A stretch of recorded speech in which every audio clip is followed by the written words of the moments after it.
I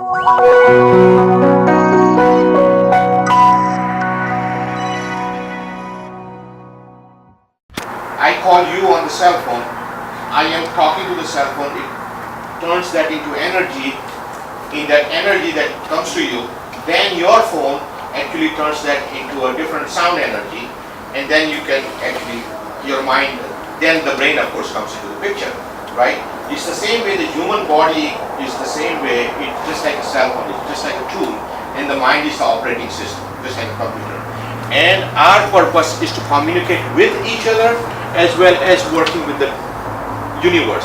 And when it is working with the universe, your DNA comes into play, because your DNA is the one that actually deciphers the messages that what we're talking about, the quantum field of energy, when you are talking about this messages that, I mean, it's, you know, this is the best way I can give you the same vision that I intend. There's a movie called Lawnmower Man that reminds me of that. Do you remember that? Oh. What's the name? Do you remember that? See, that is to me, is a perfect example of what it was, because in the end of the movie, they suddenly go on to that higher plane of consciousness, if you will, and become masses of energy. So all you see is the form of their bodies, but they became masses of energy, and then that energy intertwined, remember, and then they poofed off into the world.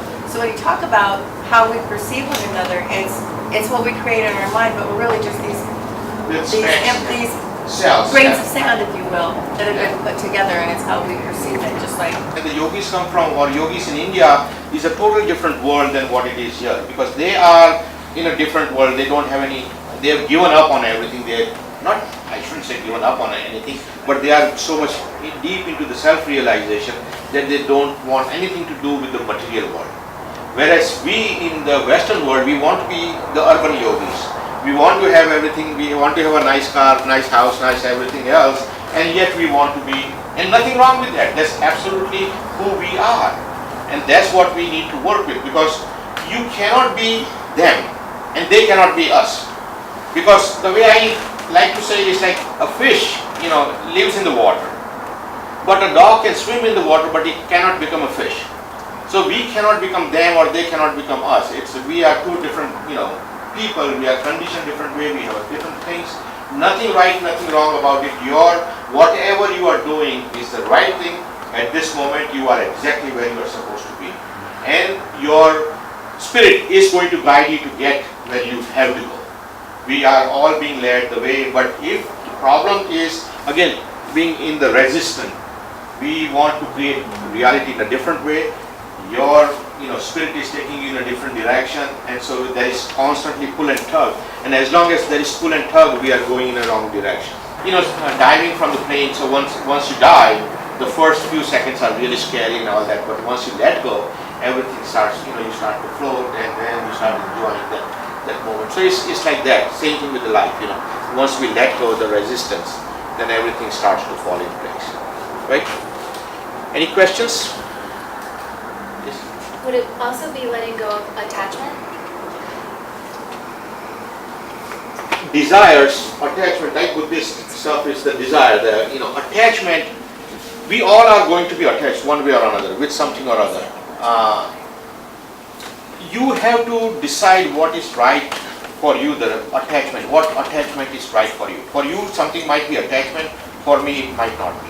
For me, certain things I enjoy in life, and I like to have what I call a guilt-free, fearless living is what I try to teach people, live with your whatever calling is, just flow with the spirit, and that's what I call about fearless. I mean, not about not having fear at all, but having fear, but still going and doing something, go beyond that fear, because beyond the fear is your real life, once you get past those breaking through. So to answer your questions, yes, attachment comes in the way, but if you are not attached, then you can actually serve better, you can do better, it's easier, because you're not stuck with the end result. Because universe does not actually understand your attachment. It's not, universe works in better good of all. So it's like, my guru taught me a big lesson. There was one person that I was always helping got them a job and gave them money and got them a business and all that stuff. And then I was expecting the return, that there was some day when I will need help, they will be there. And then time came along when I needed help and they were just nowhere to be seen. Or they were there, they were doing well, but they weren't helping me. So I was kind of frustrated. I talked to my teacher about it, my guru, and she explained to me that, it's you did, that is your karma. They accepted that was their karma. Now, universe works in a different way. You plant a tree here, an apple tree, and you start waiting for it to give you fruits. But it's not necessary the way universe works that you are going to get a fruit from the same apple tree. You might get from an orange tree, you might get an orange. Because universe does not separate. There is fragmentation is just into our consciousness. The universe looks at the cosmic consciousness or collective consciousness. So it will do for better good of all. So as long as you are working and not expecting from the same, the universe will always provide results, but not necessarily from that same tree. You might be somewhere, you might get it from somewhere else. That's the way it works. So, anybody else? Yes. I have a question more from a business perspective. You were talking about the chart with, 15% of the population are doing yoga, and the rest tried it or are not doing it at all, never tried it. So from a business perspective, it kind of seems like the mistake a lot of us, speaking for teachers in general, is we're all competing for that 15%.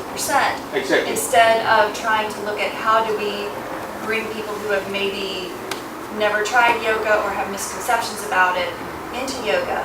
The struggle is if they have already the conditioning that yoga is all about the physical, it's all about asana. Right.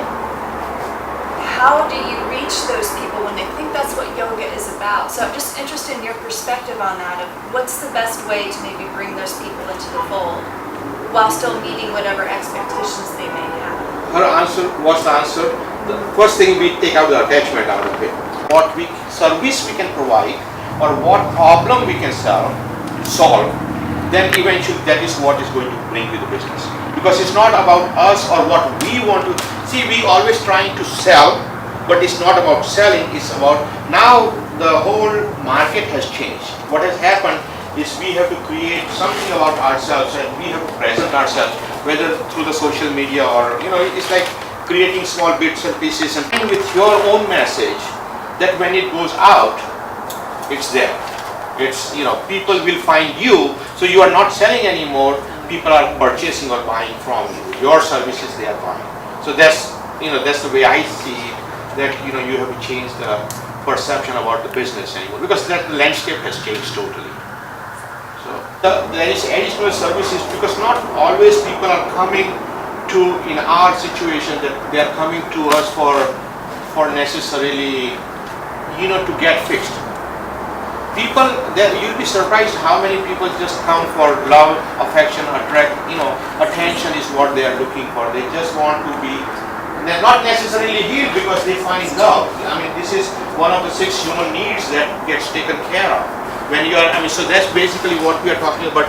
Human behavior dynamics is what I teach about, because everybody has same needs that they need to be taken care of, right? So people, your clients will come to you.